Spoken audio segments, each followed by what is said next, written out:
I'm no good at taking good advice, and I'm self-careless, so don't tell me twice that lately I've been so stuck in my head that I forget just about everything my therapist said. Maybe I'm self-helpless. Maybe I'm self-helpless. Maybe I'm self-helpless. Maybe we are all self-helpless. Hey everyone, welcome to Self-Helpless. I'm Delanie Fischer, and today I'm chatting with my dad, Ron Fisher. And we are talking about all the ways he's fucked me up. Just kidding, Dad. No, today we're talking about my dad's experience growing up, in his words, growing up as the poor family. You know, when he was 13, his parents split up, and him and his twin brother, my Uncle Rick, got paper route jobs so they could afford groceries for the household. They watched their mom work several different jobs to make ends meet. I asked him how all of this has affected his mindset around work and money, habits, how it influences the way he saves or spends, if he ever had fear around losing everything and having to go back to that kind of financial situation. Ron also shared his favorite quotes towards the end, which was not your usual quotable segment that we've had on the show, and I enjoyed it very much. And I was curious about the ways this experience has impacted him as he's gotten older, as he grew his career, eventually started a business that's found success. My dad has worked in the packaging industry for many decades. So, side note, seeing this man walk around any kind of beauty supply store, grocery store, anywhere where bottles exist, he is like a kid in a candy shop. This guy will pick up any bottle. Hey, did you know this is the Reba McEntire 5000 code 2718? You know, this man appreciates a good glass bottle. By the way, there is no Reba McEntire 5000, but if there were, she'd definitely be a pristine amber bottle, right, Dad? All right. Anyway, I also learned some things about my family for the first time that I didn't know. I asked things that I probably wouldn't have asked him in a regular conversation. So, one of the many reasons why I love the podcasting medium so much. My dad also gave a shout out to literally everyone that he's ever met on this episode while he shared his stories. Not every shout out made the cut, just a heads up. We did have to remove some things for time's sake, but just know that if you have ever met Ron Fisher at any point in your life, whether you bagged his groceries at a store one time or you're his life partner, you did get equally enthusiastic shout outs from him. This episode also reminded me of the time that we all pulled a prank on my dad. I mean, this was years ago. My dad made an Instagram account for the first time. He's no longer on there, by the way, but back when he created his Instagram account, I announced it on the podcast and encouraged you all to go follow him because he didn't understand how Instagram really worked. And he had posted one, maybe two photos at this point and was saying things like, could you imagine if my account blew up overnight just from a couple photos? And these were just photos of him in like different hats or something. No tags of any kind, no captions, no strategy behind this, is what I'm saying. So a bunch of you followed him. I mean, he got at least a few hundred follows very quickly. And he was telling me, oh my gosh, I'm blowing up. I don't know any of these people. And on top of it, you guys, it was a private account. So I had to come clean at that time and tell my dad that it was the Self-Helpless listeners who sent him all that love, and we had a good laugh about it. But you guys have really been through a lot of transitions with us. By the way, he keeps referring to all of you as the self-helpless population. He's not aware of podcast terminology like subscribers or anything else. So that's truly been incredible for me as well. All right, everybody, here is my dad, Ron Fisher. First of all, I love the fact that it looks like you are recording. You did like the most dad thing today. It looks like you're recording from like a storage unit somewhere. There's a Christmas tree in the background. It's August for people tuning in. There's a broken down fan. To each his own. Live your life. Do what makes you happy. Did you choose to be out there, or is this your punishment? Are you in timeout? No, I didn't take the trash out last night, and Lisa told me I got to fucking go in the storage unit to do this. I'm sweating my ass off too, by the way. We need a safe word for you. If you start becoming too dehydrated, we'll get you out of there, Dad. Don't If worry. I start sliding down too much in my chair, then you're gonna have to run in with a bucket of water. If you haven't read the description yet, my special guest today is my dad. I'm Ron Fisher. Like Delanie said, I'm her dad. It's my pleasure to be on my beautiful daughter Delanie's Mammoth podcast. What's a mammoth podcast? It's mammoth. It's epic proportions. Get with it. Okay. It's a new term. I never heard that. Jesus. Where'd you find this? On the TikTok? I just fucking made it up this morning. Oh, So you made it up. Oh, I thought it was a Yes. trend that the kids told you about. Oh, so you're starting. I'm starting a starting new a trend. trend. Oh, Instead of okay. epic or whatever the young folks use today, you just say mammoth. Everything is mammoth. It's epic. Self-helpless people, can we please start mammoth as a new word? I love this. It took me 8 years to book you on the show because we've been on the wait list for so long. So thanks for gracing us with your presence finally. I appreciate it. Oh, it's my pleasure. All right. Well, today's topic, we really wanted to talk about, you grew up in a household where there was poverty, and I want to know how that's really impacted you and your mindset as you have gotten older, as you grew your career, as you started a business, and we're really just going to be digging into that today. So, Okay. to start off, could you just share a little bit about what your family or home life was like growing up? Who did you live with? What were the dynamics there? Well, grew up with my mom and dad, who were both previously married. My dad had 2 sons from a prior marriage. My twin brother, your Uncle Rick. We grew up in the same household. My mom had 3 kids that were back in the Midwest. They were older. So we grew up in the San Fernando Valley, mom, dad, 2 brothers. As we're growing up, my brother and I have talked about it. You and I have talked about it. You don't really realize as a young kid what your financial status is Yeah. as a family or with your parents.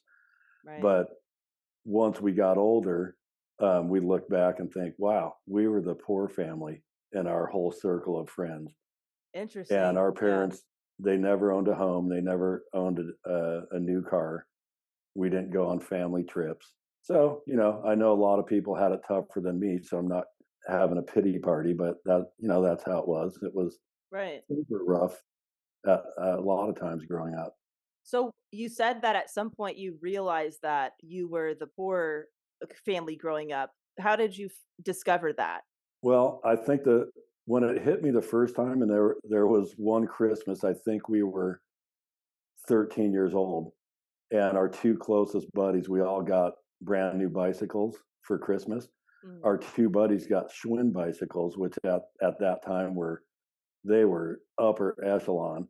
Okay. And Uncle Rick and I got a bicycle that my mom bought from a place called, I don't even remember, it was Zodi's or something. It was like 15 or 16 bucks. We were excited because we had a new bicycle, but then when we were around other friends, all they did was compliment our buddy's Schwinn bikes because that was the shit back then. So for us, we loved it. We thought, Right. God, mom got us a great new bike, and that was just a little tidbit. But then as we got older, we realized, well, shit, all of our friends, their families go on vacations. They have a lot more than we did growing up. And then once my mom and dad split up before I was 13, Uncle Rick and I had to get a paper route at 13 years old to help my mom put groceries on the table. Let's talk about that a little bit. I mean, a lot of kids today get their first job at 16, 17, 18, whatever. A lot of the time they're using that money to go to the movies or those kind of fun things. But you had to get a job at 13 to help pay rent. So Yes. what was that experience like, and how did you feel about that? What was going through your head? We would do whatever we had to do to help my mom. Yeah. My mom had one of the biggest hearts. She would give you the shirt off of her back. I don't think we ever really thought of it as we're poor. We were helping our mom because my dad left. Right. How did that change the household when your parents split up? I don't know if it really changed it a ton. I mean, we obviously we miss my dad when he wasn't there, Yeah. but we loved living with my mom, and it was to this day I credit my mom with instilling hard work and a work ethic and if you want something in your life, you were going to have to work for it. She worked two jobs a lot of the time and eventually got her own daycare business. And so things got better, as we got older, but still my mom never by any means was well off. She lived pretty much check to check, even once we got older. I just knew that we were in a tough spot. Yeah. And I knew my mom was going to work two jobs to do everything she could. And Rick and I were the same. If we had to work and give most of our money to mom to make sure the rent could be paid and we could eat and maybe, get a little snack from the market once in a while, that was our life. I don't remember feeling scared about it. I just knew that if we worked hard, we were going to be able to get by. You and Rick have told stories about, like, sometimes you ate ketchup sandwiches for, snack or meal or something. Did you have an awareness at that time, like, oh, other kids might not be eating this, but we're fine with it? Or were you like, oh, Well, this sucks? the only time it really hit us, we would go to our friends' homes and you'd go in their fridge and they'd have Right. just a fridge stocked full of stuff. But they had back in the day, High C was, the top level fruit drink.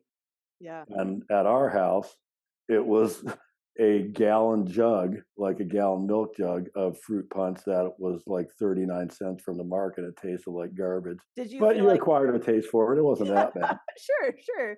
Did you feel like when you guys went to your friend's house, did you feel like you had to really take advantage of whatever was in their fridge, of like, oh, we better eat up here because we don't know what it's going to be like tomorrow at home? Or Yeah, we'd go to their house and their parents would always offer us stuff and we yeah. would definitely take advantage of it. We'd make a nice sandwich.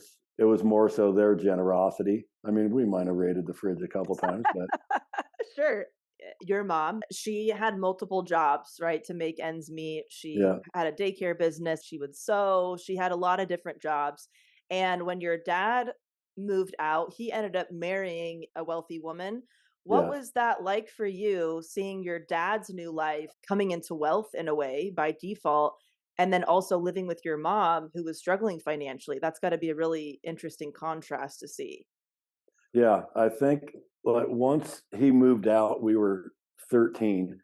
We didn't even know where he lived for probably 3 years. We Why would is commute. that? I I just feel that maybe him knowing the situation, it probably made him more uncomfortable than anything.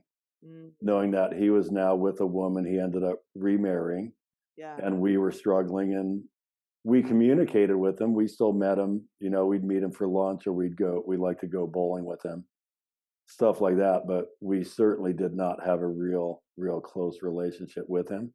right. Um, for me personally, I just always felt, wow, here's dad living in Beverly Hills with not a care in the world, and my mom is still working a job, coming home and sewing for people till she literally couldn't see straight, and she'd take her glasses off at 10 or 10:30 at night and then get up and do that all over again.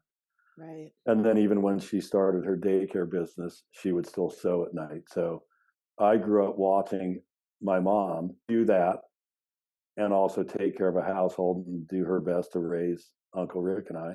Right.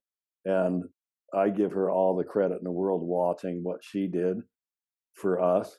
I Right. loved my dad, but he was not the same, didn't have the same work ethic as my mom did.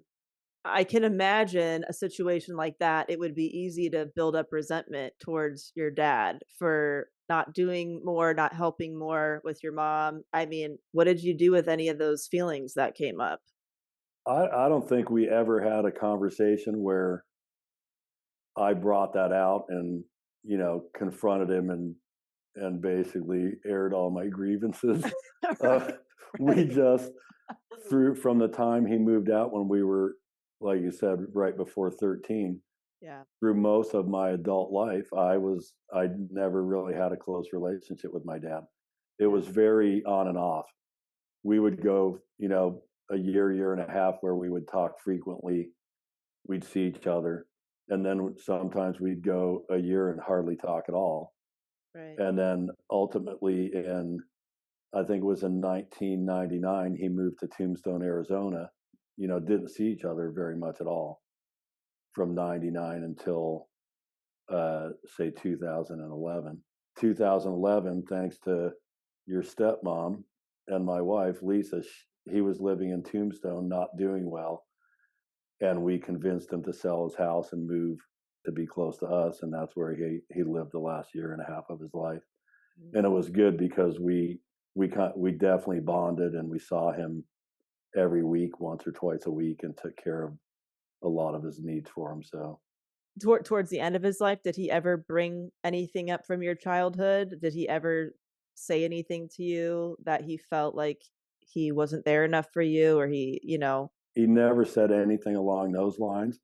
He did tell me as he got older that I think twice in his life he told me that he was proud of me. Mm-hmm. And the last time was he did help my business partner and I start our own business in 2006.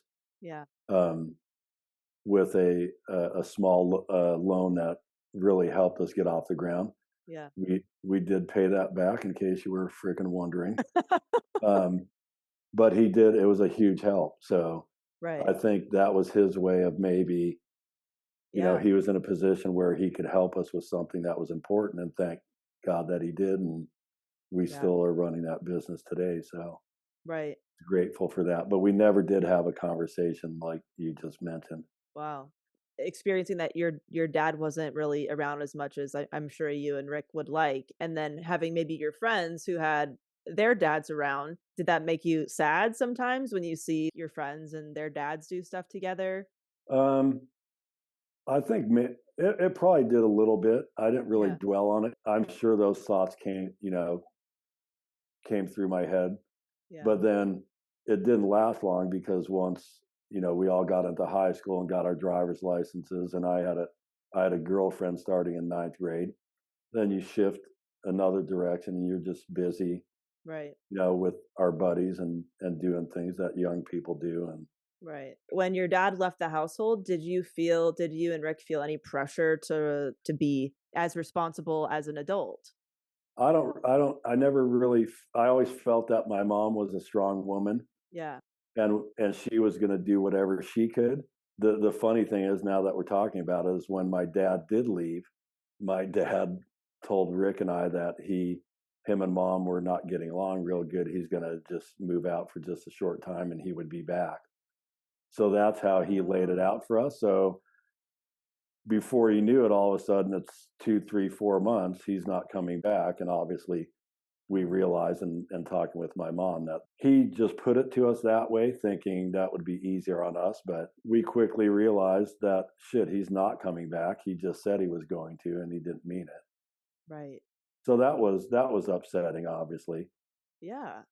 Did you always want to be a parent? Did this make you want to be a parent, not want to be a parent for a while? Like, how did this change your thoughts on, raising kids one day? I really always liked kids, and I knew that one day I wanted to have kids, and here we are all these years later with 4. So I knew, yeah, Jesus. I mean, how did the situation with your parents impact the way that you wanted to be a parent, or, show up as a dad, having experienced a dad who wasn't really around as much as you would want? I definitely knew that was not going to be me. Yeah. From my dad's perspective, I knew that when I had kids, I was going to be there as much as I humanly possible, because of my childhood. I hope you 4 have, realized that maybe I did a decent job of that. We haven't taken a poll recently. I mean, I'm crushing it. Look at us. We're both in storage units. Yeah, we're not even going to talk about the time that you pissed all over my shirt at the park when you were 5 years old. That's another podcast. Yeah. I mean, some people talk about when they become parents is when they do a lot of reflecting on their own childhood. And that's when certain things hit them about maybe the way that they grew up. When you became a dad, did it give you a new perspective of your own, mom and dad, or your dad in particular? That's a good question. I don't know. I just think, going through my childhood, I always wanted to be there for my kids. Right. And to work hard and give my kids opportunities that I didn't have as a kid. We love sports, and growing up poor, we couldn't we didn't play baseball for the first time until we were 13, because that's when my mom finally said she could afford to put us in a baseball league. And I wanted my kids to have opportunities to experience whatever it would be, sports, music, any extracurricular. And regardless what your stepmom says, I don't feel I push you guys in sports, but that's another episode. Right. But you guys have all experienced a lot of things, Yeah. and in a lot of different avenues that I was not able to. And I feel good that we were able to do that for you guys. Absolutely. Was there a moment of where when maybe I turned 13 or one of the other kids turned 13 where you're like, holy shit, this is the age that my dad left? And you were there experiencing that moment and obviously staying to watch us grow up through our teen years. Did that ever cross your mind? I would imagine that would probably cross my mind. That's a very good point. I don't ever remember that popping in my head.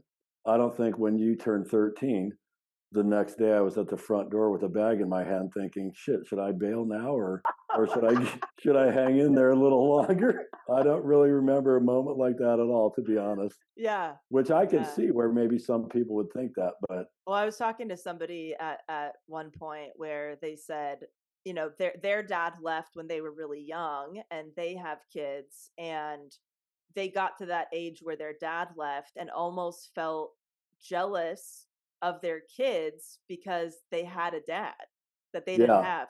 And they were really surprised by feeling that way, like a little, you know, like a little bit honestly jealous that their kids get to have, you know, that parent there. yeah, And I'm like, oh, that, you know, I've never really thought about that. That's really an interesting perspective. yeah.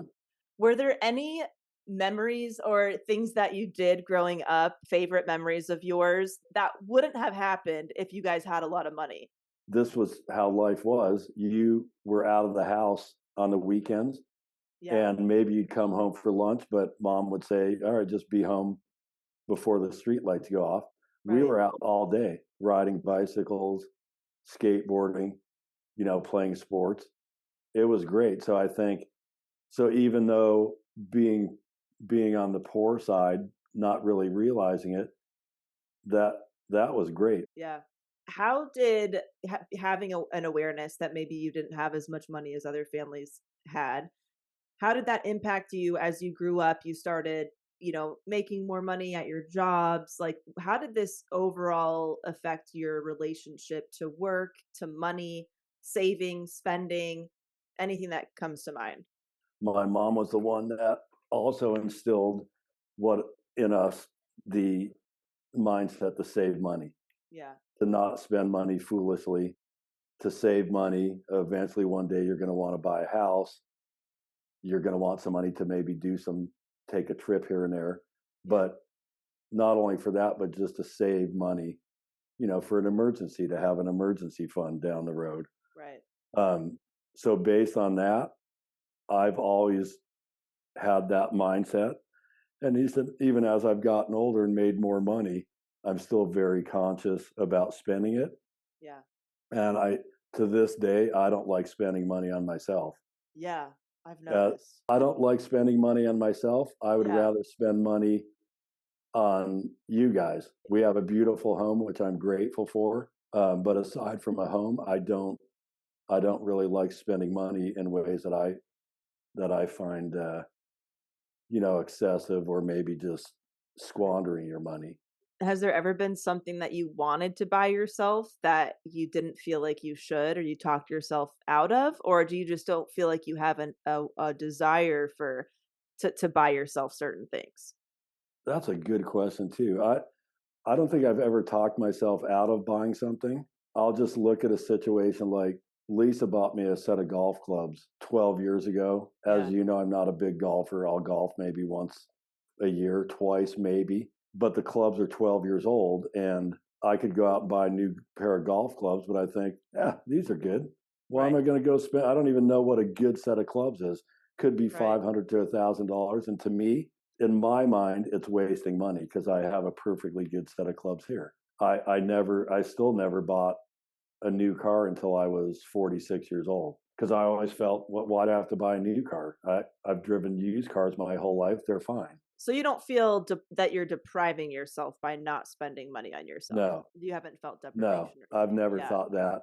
Yeah. And I think part of it was because of where my dad went after he split with my mom, Yeah. and he ended up remarrying a wealthy woman in Beverly Hills. We eventually got to the point where Rick and I would be able to go visit them. And she was a very nice woman. We developed a good relationship with her. Yeah. But sometimes when we would go over to their house, she would have some of her wealthy friends over. Rick and I would sit there listening to these people, and all they talked about was their new Jaguar that they bought, their new Mercedes, how expensive their house was. All it was conversations about money and how much money they had and what they spent. And Yeah. honestly, it used to just make me sick to my stomach. I didn't like being around people that I thought were just bragging about stuff like that. It just always rubbed me the wrong way. I've never ever looked at the amount of money someone earns puts them in a class above other people. Right. It doesn't matter where you make 50 grand a year or 5 million.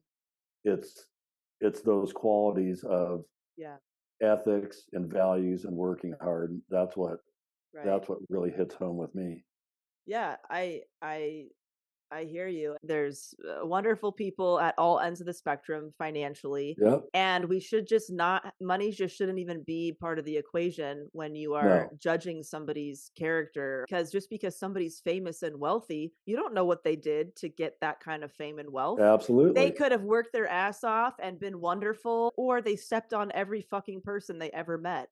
And, Yes. being in the entertainment industry, I've met all types of people and they all exist.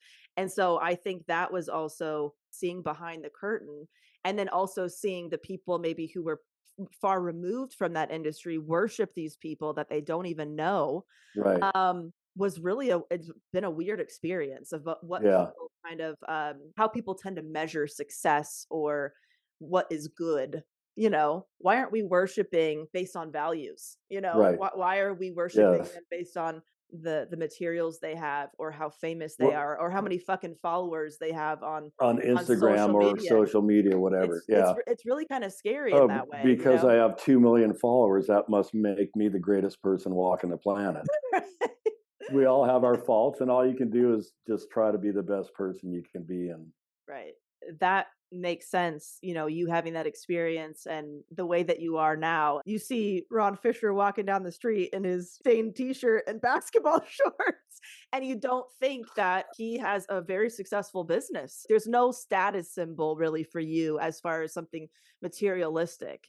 yeah, there was a funny story when I was probably 18 or 19. I was at my dad's house in Beverly Hills, and beautiful home they lived in.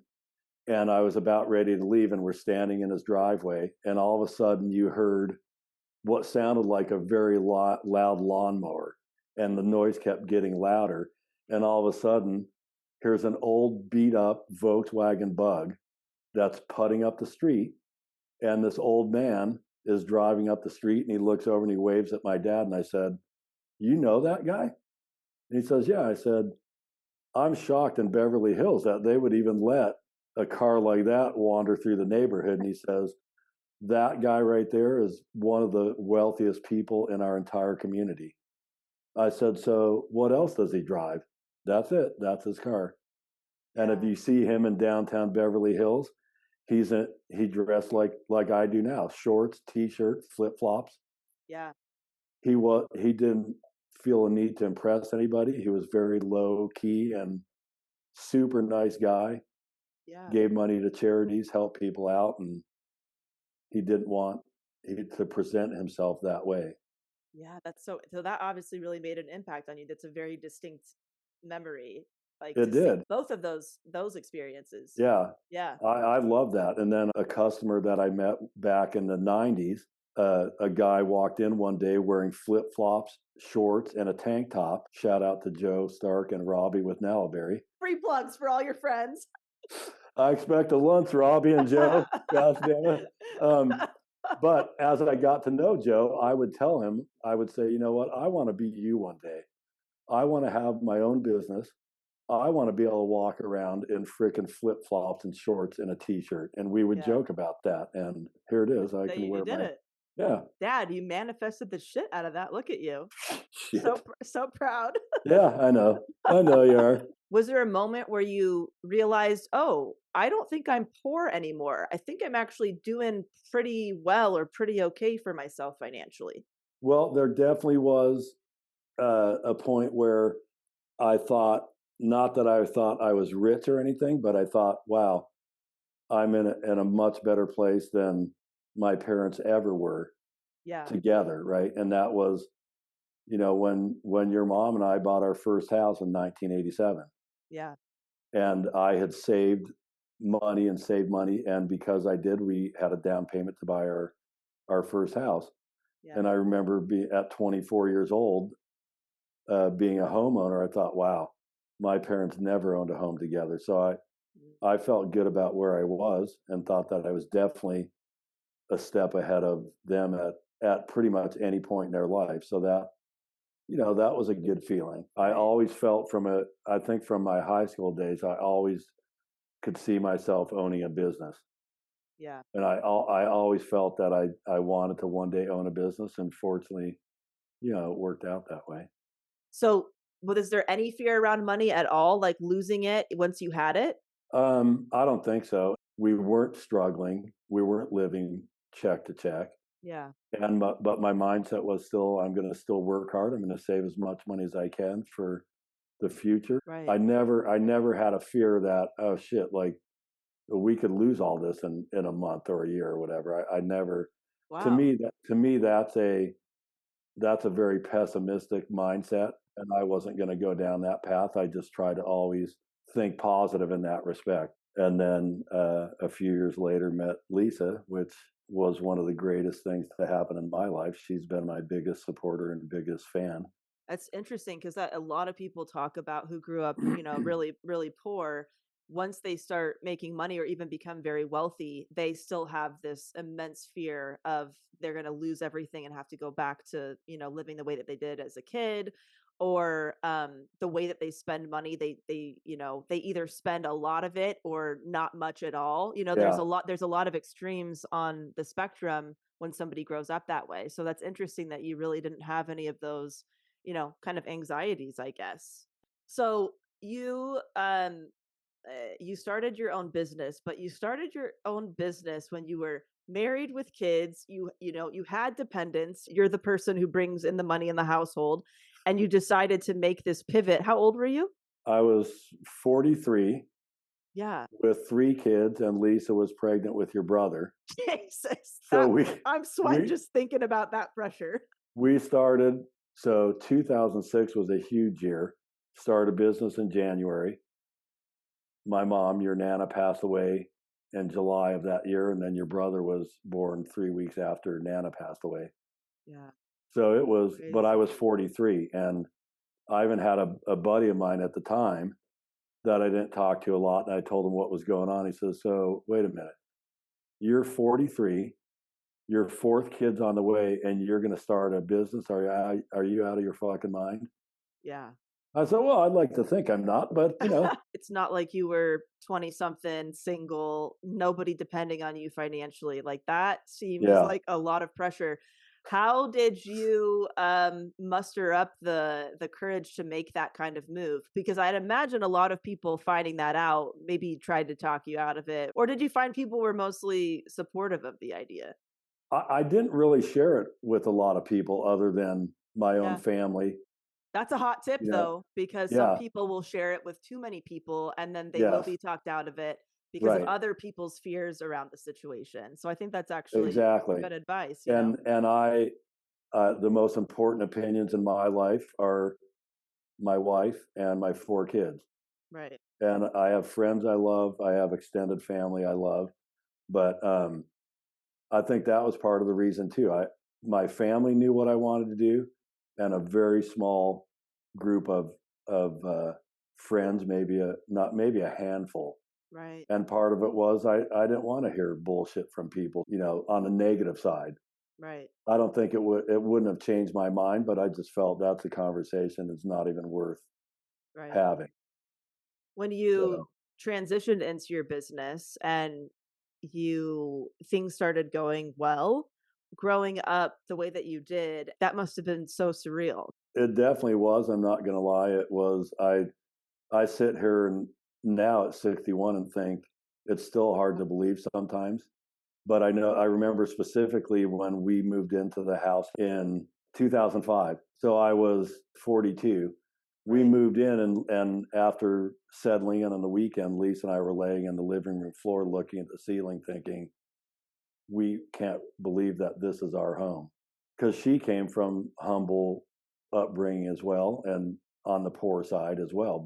We Yeah. both lived similar lifestyles growing up. So we just were almost in amazement that shit, can you believe this is our life now and this is our home that we loved? And Yeah. yeah, it was very, very eye opening. Was there ever any times in the business where you felt like, "Oh shit, I'm a little bit worried"? I mean, there's obviously been so many fluctuations and everything, but was there a time where you were really nervous and feeling the pressure? You know, every business has their ups and downs. Yeah. The last couple of years have been very, very inconsistent, up and down, more so than probably my whole career.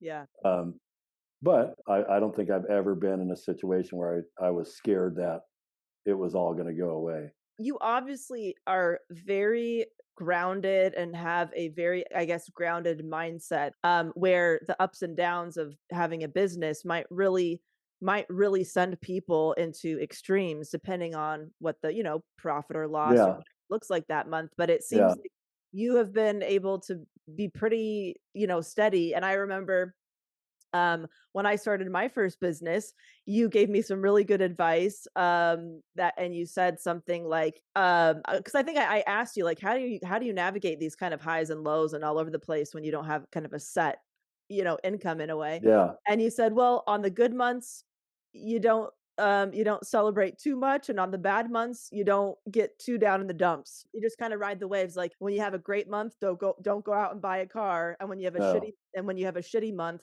don't throw in the towel. right, And that really stuck with me because I think for me, my initial reactions, especially as a new, in the entrepreneurial space, it could have been really easy to like, oh, I'm having some really great months, many months in a row. This might be like yeah, this for forever. I should just spend everything. And then in the tough months, kind of telling myself, well, this won't be like this forever, in a good way, right? exactly, Like it'll all kind of even out. So I thought that was very helpful. And you have a lot of these internal beliefs that obviously have served you very well. yeah. But you're right. That's how I've looked at it. Is that everybody ultimately wants their business to be booming all the time. That's just not reality. Right. And you're right. I've Right. always. It doesn't mean that if you have a shitty month, it's not going to bother you. It's not Yes. going to be upsetting. But I've gotten to the point a long time ago that I know, well, shit, the next month could be so good that it's going to offset that bad month. Right. And then at Right. the end of the year, you look at that current year compared to last year, which was a good year, and you're right there. So, now at my age, I don't want to work forever. Right. What gets to me sometimes is feeling the weight of the finances and being okay, but just getting to a point where I think I want to retire. And when business is a little bit down, I think I do let that get to me a little bit in the respect that, well, shit, if we have to drop our salary a little bit this year, it's going to make it a little bit tougher on the family. Right. So I do carry that, but I Right. never think of it in the respect that, oh shit, the business is going to go under. Right. It took me a while. I think I just looked at your situation so different from mine in the sense that you have been in this industry for decades. You worked for a company and then kind of you started your own company in the same space. That when I started my first business and all that stuff, I forgot, like, wait a minute, my dad is a business owner. He's entrepreneurial in a way. I could talk to him about a lot of this In stuff. a way,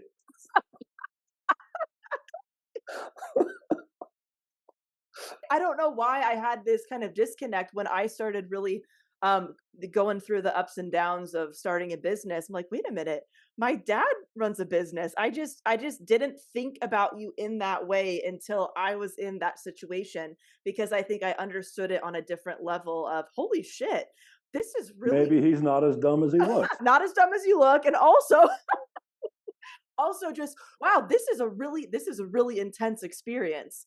The highs, the lows, the skills that you have to develop, the mindset you have to develop. And so that's when I really started talking to you about business and entrepreneurship. But I just didn't even think about those things before I was myself in that situation. Yeah. And then, you and I really connected on a lot of those things, but it wasn't on my radar how wild of a move that was at that time. 'Cause Yeah. I mean, I started my business when it was just me and Cam, and I can. I hey, Cam, shout out for my dad. If things didn't go well, it's not like I had a bunch of kids, Yeah. dependents, relying on me. So I was like, holy shit, my dad is nuts, but in a good way. Well, that's not what you guys say all the time, but I'll take a compliment when I can get one. But I think, yeah, it just gave me a bigger perspective about what you did at that very pivotal time in your life. I thought that was pretty cool. Well, what's interesting now talking about it now, I never really thought about it during a timeline, but my mom, Yeah. um, she was 40 years old when Uncle Rick and I were born. So she had twins at 40 years old, Yeah. Unreal. way before what we now know with ultrasounds and everything. She didn't even know she was having twins until I popped out and they said there's another baby in there. No, are you kidding me? Yes, you knew that, didn't you? I don't think I knew that. She didn't know that you guys were She twins until did. she delivered. That's correct. I was born 8 minutes before Uncle Rick, and once I was born, the doctor said, there's another baby in there." I did not know that, Dad. I thought you got that she at least knew closer to the delivery. But Wild. but Wow. she was 40 years old, and then Right. 52 when they split up, and then she started her own daycare business out of her house at probably a couple years, maybe 55 years old. Wow. So Yeah. was working her ass off, was sewing, started the daycare business, which fortunately allowed her to quit the other day job. And then she did that and she sewed. So she was, Yeah. she had a drive and Yeah, I don't think I really understood until I was older. So you obviously saw an example of a woman starting a business for herself in her 50s. You started one in your 40s. I started one in yeah. 28, I think. I didn't What realize was that business, by the way? Do your listeners know what that business was?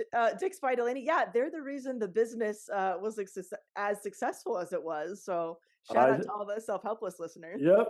We have a couple of dick mugs in the kitchen, so Gosh, I have some questions for you about that too. But I was, oh wow, I'm actually from a line of business owners and entrepreneurs. It just didn't really hit me until I was in that position. What was it like as a dad watching one of your kids start a business and get into entrepreneurship after you had that experience, and then you also watched your mom have that experience, and especially because of the type of business that I launched? first of all, I was obviously proud of you. Very proud of you to take a step to start a business. I thought it was awesome. Once you told us what it was, I thought, okay, now I have to come to grips with my 28-year-old daughter drawing penises on mugs and getting paid for it. So once I came to grips with that, and then what was funnier is once we would tell friends and family, but a lot of friends in our circle, Yeah. oh, you should check out this website if you want a funny mug or something for family or Christmas. Go here. Well, what is it? Oh, they all knew who you were. Right, right. Yeah, you send a picture of somebody and Delanie will turn it into a dick and balls and send you a mug. So it was really one of my prouder moments as a father. And didn't you tell me that, at some point people would ask you, like, are you okay with this? Like, how do you feel about your daughter doing this really weird? We got asked that multiple times. And I said, look, if people want to buy a mug as a joke to give somebody for a gift or whatever for Christmas, birthday, Right. and she can make money doing it, providing something that people like and find is funny, More power to her. Dad of the year right Yeah. here. Oh my gosh, that is so funny. Is there anything that you wish you would have done differently with money or with work or anything like that? Like if you could go back in time and tell your 18-year-old self something, give them a piece of advice. Yeah. One thing I think if I could go back, and I'm going to give another shout out to your grandpa Al. Your grandpa told me when your mom and I first got together, the best investment you can do for your future is to buy real estate. Mm. And I just never, to this day now, I haven't done that. That's one thing I wish that somehow I could have figured out, even once buying your first home, Mhm. figure out how you could buy another home to where, you can rent the home, which would cover your mortgage. You could get a little bit of positive cash flow. I kind of wish that I had kind of done that. When you started maybe spending money in different ways, was it hard for you to spend money on trips or outings or things like that? Or did you put it in the category of like, well, I'm spending on my family, so it's doesn't feel nerve wracking or frivolous or anything? I would imagine getting into that habit can't be easy after you've been a saver your whole life. Anything that you want to share about that experience, like internally for you? Yeah, I think there's mixed feelings, like Yeah, you just said, growing up that way. Growing up, Uncle Rick and I, we took 2 vacations with mom and dad. We drove from Van Nuys to Palmdale, nice. and we stayed in the Sand Sailor Hotel one night. And there was a bowling alley next door. So we stayed there, we swam in the pool, we went bowling, and then we came home. Is that why you love bowling so much? Yeah, it could be. My dad was a bowler, so I think that's kind of why, we bowled with him a lot growing up. Mm, And then as we got older, when we would see him, we would get together for bowling. right. Those were our 2 vacations. So I'm not going to lie, it was weird now getting to a point where with married and 4 kids and being able to do things that we've been able to do, it makes me feel good that we're able to do that. And then on the flip side, I think, gosh, damn, it would have been nice to be able to do 1 or 2 of those Mm, when I was a kid. And the money aspect, I wouldn't have done that just for me, right. but for Lisa and you guys, I don't think about it. It's something I always wanted to be able to do things with my kids that I wasn't able to do. Right. When you were a kid, did you ever have an experience where somebody helped you and your family that really made an impact, whether financially or otherwise? When my mom and dad split up and money was really, really tight, and we had to get our paper out, as I told you, at 13. Yeah. Um, my mom had 2 friends that probably, I don't remember exactly, but four or 5 times they showed up on our doorstep with bags of groceries because my mom had no money for groceries. Mm, And thank God, because it was huge. So I always thought those are real friends. They helped my right. mom out in a time of need, and thank God for them. That time in my life at 13, it really stuck with me that those Yeah. are true friends, Yeah. and they were always there for my mom, but my mom was always there for everyone else. Um, I mean, you really don't miss a beat when it comes to responsibilities that you have to do and take care of, whether it's for the business or anything else. You're not so great at taking care of yourself sometimes. So we'll talk about that later. Yeah, that's on the second episode in December. We'll get into that. But do you feel like that mindset has been a little bit detrimental to you in other ways? Obviously, it served you very well to get to where you are and all that stuff, but is it hard to turn off? Is it hard to relax?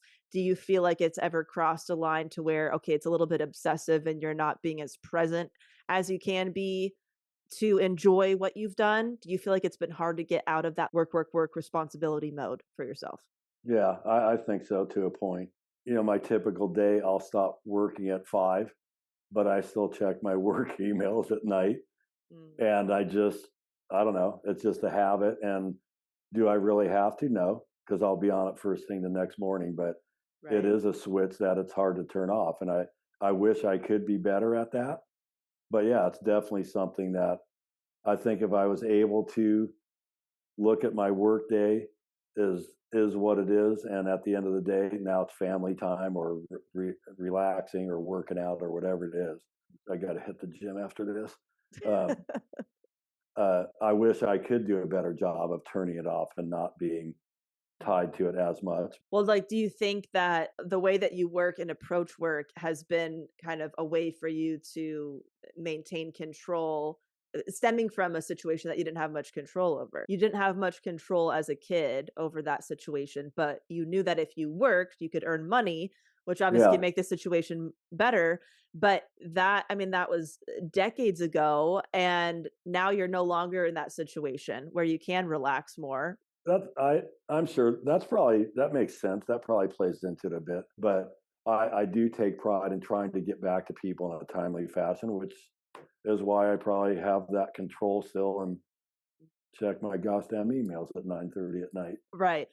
You know, you obviously made a big transition of starting a business in your 40s. You also made another lifestyle transition.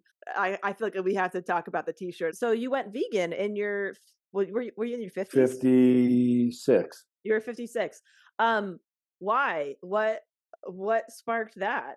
The big shift was when you told Lisa to watch, what was the show? This is what's so funny. You think you went vegan because of me, but here's what happened. You and Lisa are fans of Preacher Lawson, and you tuned in to Yes. the episode of this podcast that we did together Yes. where we talked about him going vegan. Right. And on that episode, he mentioned one of the documentaries that he ended up watching called Which Earthlings. Earthlings, yes. And you guys ended up, Lisa watched that and then you watched it. We watched the podcast with Preacher, and I came home from work one day, and Lisa was at the end of Earthlings, and she had tears running down her face. Mm, And I thought something had happened, like maybe something in the family happened. yeah. And I said, "Are you okay?" And she says, "Give me 10 minutes. I'm almost done watching Earthlings." Yeah. And she got done watching and said, "That's it. I'm done. I'm joining Delanie, and I'm going vegan."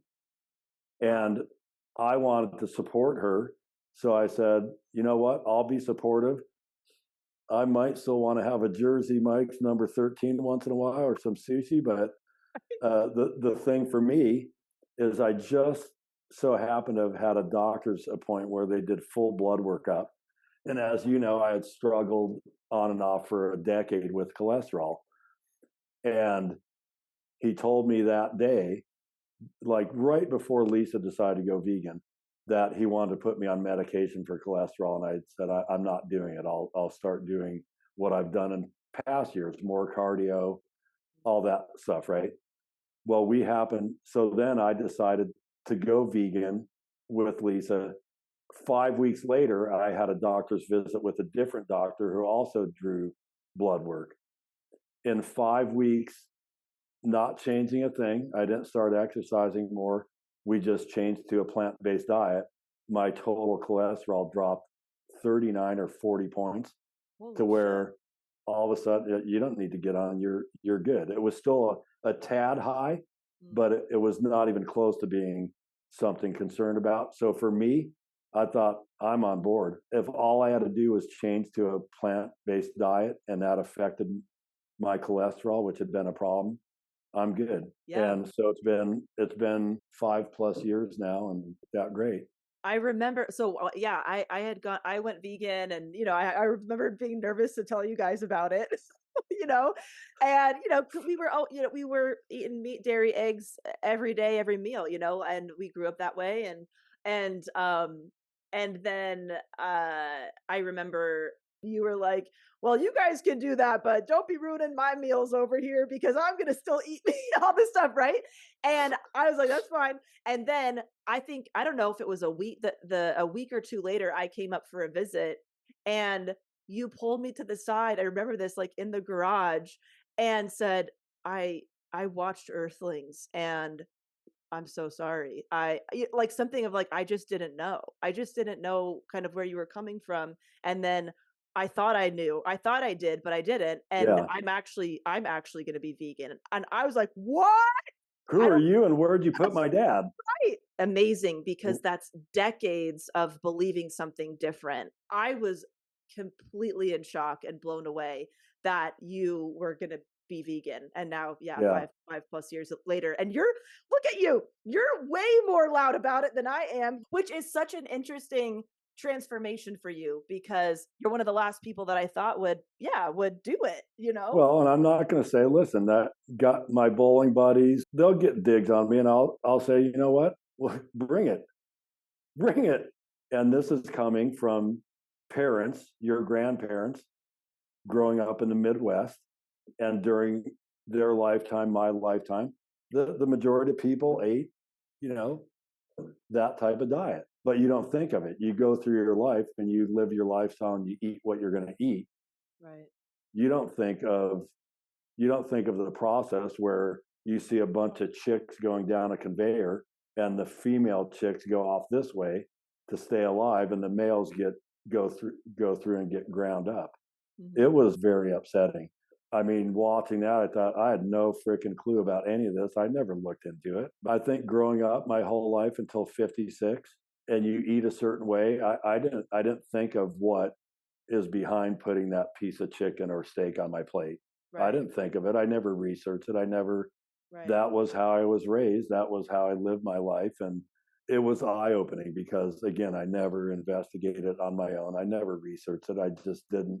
You go to the store and purchase what you're going to purchase. It doesn't go into your head as of what the process is to put that piece of fish in the supermarket or a piece of beef or whatever. And then really thinking what a horrible existence that is for the animals. It was really mind-blowing. Yeah. Well, thank you, Preacher Lawson. That's all I can say, because now I got 2 vegan friends in my family. Yep. Have I given a shout out to Preacher yet? Yes. What's up, Preacher? I don't know if I've missed anybody. You know what? We'll probably have you back, Dad, because we got a lot of topics we can dig into together. But to wrap it up, do you have any favorite quotes that have stuck with you throughout your life that you feel are important to you? Something that maybe things that you keep coming back to, or things that you tell yourself that you enjoy? As far as quotes, I don't know. I mean, I don't know why this one popped in my head. You can't handle the truth. That has no relevance to my life whatsoever, but good for Jack Nicholson for saying it. One of my favorite quotable segments we've ever done on the podcast. Well, I'll go a step further. There's 2, they're not necessarily quotes, but 2 great speeches. They both happen to be sports related. And you know where I'm going with this. We Are Marshall with Matthew McConaughey when he addressed the team by the gravesite. And that's right up there. But the greatest sports speech ever, in my opinion, was Kurt Russell as Herb Brooks in Miracle. I could watch that tonight, and when he gets done with that speech, I want to get off the fucking couch and go to the ice rink. It's very inspiring. So those speeches and You Can't Handle the Truth is what really has gotten you through your whole life. Pretty much. Quotes and moments to live by Ron Fischer. Well, Dad, thanks for being on the podcast today. I really enjoyed this conversation. It's been my pleasure. I'm very proud of you and I love you. Oh. And I'd be happy to come on the show again. I'm going to have to check my schedule and see if I can fit you in once a month. We'll get you on it in 8 years from now. Well, I mean, when the outpouring comes in from your self-helpless population, I might have to clear my schedule twice a month. All right. Thanks to my dad for being on the podcast today. Dad, I love you so much. You're the freaking best. I appreciate you supporting me in everything that I do. It really means the world to me. I can't thank you enough. And hey, maybe this episode will inspire someone to sit down with a loved one and ask them a million questions about themselves, and discover some gold about your friends, your family that you didn't know before. So you don't have to have a podcast to go out there and interview some people and see what you find. Okay, self-helpless population, hope you have a good rest of your day, and I'll talk to you soon.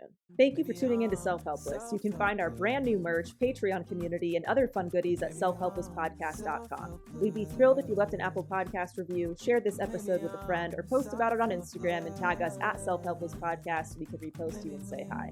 As an independently produced show, we sincerely appreciate your support. Thanks, everybody.